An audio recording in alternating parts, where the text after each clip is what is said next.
बानी चेयरमैन तहरीक इंसाफ इमरान खान साहब की रिहाई का वक्त बिल आकर करीब आ गया और उनके लिए एक बहुत बड़ी चीफ जस्टिस ऑफ पाकिस्तान काजी मोहम्मद फायज ईसा साहब की एक्सटेंशन के हवाले से ये जो ड्रामा चल रहा है, पाकिस्तान का कौमी तराना बजा तो अफगानिस्तान के सफीर ने उस वक्त उठने से इनकार कर दिया। ये मामला असल में है क्या, ये भी आपको इसी व्लॉग में बताएंगे। मैं हूं आपका मेजबान राना सर बिनास और आप देख रहे हैं MWA1 न्यूज। नाज़रीन कराम, बानी चेयरमैन तहरीक इंसाफ इमरान खान साहब की रिहाई का वक्त अब बिल्कुल करीब है और आप किसी भी वक्त ये खबर सुन सकते हैं कि बानी चेयरमैन तहरीक इंसाफ इमरान खान साहब को अडयाला जेल से रिहा कर दिया गया। दरअसल ये मामला काजी फायज ईसा साहब की एक्सटेंशन के साथ जुड़ा हुआ है और अब तक के जो हालात वाकयात हैं वो यही बता रहे हैं कि काजी फायज ईसा साहब को एक्सटेंड नहीं किया जा रहा और इस हवाले से मौलाना फजलुर रहमान साहब मुकम्मल तौर पर डट चुके हैं। तमाम तर इख्तियारात, तमाम तर जराए इस्तेमाल हो चुके हैं, लेकिन इस सब के बावजूद मौलाना साहब जो है वो टस से मस नहीं हो रहे और इस्टेब्लिशमेंट ने भी अपने तमाम तर मोहरे इस्तेमाल कर ली हैं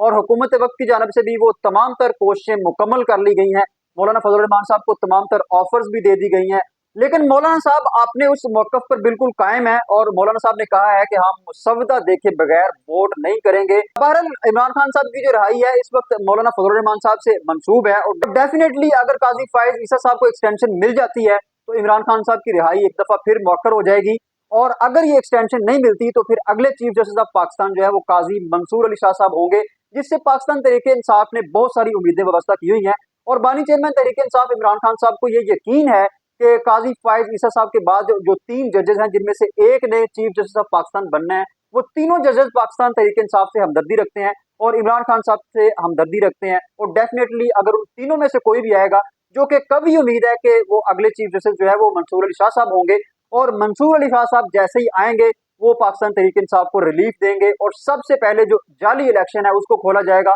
और फार्म 47 और फार्म 45 की जो हकीकत है वो कौम के सामने रखी जाएगी और उसके ऊपर जब एक फैसला आएगा तो डेफिनेटली पाकिस्तान तहरीक इंसाफ सुरखरू हो जाएगी और ये जाली हुकूमत जो है वो उसका अंजाम हो जाएगा और ये जाली हुकूमत अपने घर चली जाएगी और बानी चेयरमैन तहरीक इंसाफ इमरान खान साहब जेल से बाहर होंगे और पाकिस्तान तहरीक इंसाफ एक दफा फिर जो है वो इक़्तिदार में आ जाएगी। बहरहाल एट द एंड ये फैसला जो है वो मौलाना फजल रहमान साहब ने करना है, लेकिन यहाँ सवाल यह है कि मौलाना फजल रहमान साहब आखिर चाहते क्या हैं। और आज से 22 साल पहले की बात है जब जनरल परवेज मुशर्रफ के दौर में भी मौलाना ने इसी तरह की सूरत हाल क्रिएट की थी और उस वक्त मौलाना फजल रहमान साहब का ये मौकफ था कि वो जमहूरियत को जो है वो आंच नहीं आने देंगे और फौजी क़यादत को मुल्क के ऊपर बरसरे इक़्तिदार नहीं आने देंगे। लेकिन उस वक्त भी तमाम तर कोशिशें की गई, लेकिन बिल आकर जनरल परवेज मुशर्रफ साहब आज खुद मौलाना फजल रहमान साहब के हम कलाम हुए और फिर मौलाना जो है वो अपने मौकफ से पीछे हट गए और मुशर्रफ साहब जो है वो अपनी बात मनवाने में कामयाब हो गए। दरअसल मौलाना फजल रहमान साहब अब भी वही चाहते हैं कि जो लोग इस सारी सूरत हाल को क्रिएट किए हुए हैं और जो लोग चाहते हैं कि ये तरमीम हो वो खुद आकर मुझसे रब्ता करें, बजाय ये कि सियासी लोगों को मेरे पास भेजें, वो खुद आकर मेरे साथ रब्ता करें तो फिर मैं मान जाऊंगा। तो बहरहाल जरा यही कह रहे हैं कि मौलाना साहब फिर मान जाएंगे, लेकिन अगर मान जाते हैं तो फिर डेफिनेटली कप्तान की जो रिहाई है वो फिर एक दफा मौखर हो जाएगी। लेकिन अब तक की जो ताज़ा तरीन अपडेट्स, ताज़ा तरीन सूरत हाल, ताज़ा तरीन तज्ज़िये और तबसरे और बिल्कुल करीब से जो लोग जानते हैं सारी सिचुएशन को, उनका तबसरा यही है कि काजी फायज ईसा साहब की एक्सटेंशन नहीं हो रही, क्योंकि ये तरमीम मंजूर होती है तो सिर्फ काजी साहब की एक्सटेंशन नहीं बल्कि और भी बहुत सारे लोगों को एक्सटेंशन मिल जाएगी और फिर ये पूरा का पूरा सिस्टम जब कोई चाहेगा, जिस वक्त चाहेगा उसको यरगमाल बना लेगा और कौम जो है वो उसकी जो खरीदो फरोख्त है वो इसी तरीके से चलती रहेगी। लेकिन बिल आखिर आपको ये मानना पड़ेगा कि मौलाना फजल रहमान साहब जो है वो इस सिस्टम का हिस्सा हैं और इस सिस्टम की बहुत बड़ी मजबूरी भी है। उनके बगैर ये सिस्टम नहीं चल सकता क्योंकि उनके पास इस वक्त सिर्फ 13 सीटें हैं, जबकि उनके मद्दे मुकाबल पूरी पार्लियामेंट उनके एक फैसले का जो है वेट कर रही है। पूरी पार्लियामेंट उनके दर के ऊपर जाके बैठ गई है और इस सारी सूरत ये साबित कर दिया है कि मौलाना फजल रहमान साहब वाकईतन इस सिस्टम की मजबूरी है। दूसरी जानब कल 12 रबीउल अव्वल के दिन पेशावर में एक सीरतुन नबी कॉन्फ्रेंस मुनक्कद होती है जो कि अली अमीन गंडापुर साहब की जेर सदारत उसको मुनक्कद किया जाता है। उसमें जब पाकिस्तान का कौमी तराना बजता है तो पाकिस्तान में मौजूद अफगानिस्तान के सफीर मुहिबुल्लाह शाकिर साहब उस तराने के एहतराम में खड़े नहीं होते। ये मामला कल से टॉप ट्रेंड है और अवाम इसको शदीद तनकीद का निशाना बना रहे हैं कि ये वो अफगानिस्तान के लोग हैं कि जिनको हमने अपने मुल्क के अंदर परवान चढ़ाया, इनको तालीम दी, इनको जगह दी और इनकी परवरिश की। लेकिन आज वो अफगानिस्तान के लोग हैं कि जहां भी उनको मौका मिलता है वो पाकिस्तान की बेइज्जती करते हैं और पाकिस्तान के लिए एक नफरत का पैगाम भेजते हैं। कोई भी सफीर अगर पाकिस्तान के अंदर है या पाकिस्तान का सफीर किसी दूसरे मुल्क में है तो उस सफीर के ऊपर ये लाजिम होता है कि उसने उस मुल्क के तमाम तर कवानीन और असूल जवाबत को फॉलो करना है। और अफगानिस्तान के सफीर ने इस बात को बिल्कुल साबित किया कि वो पाकिस्तान के अंदर तो है लेकिन वो पाकिस्तान के कवानीन को फॉलो नहीं करते।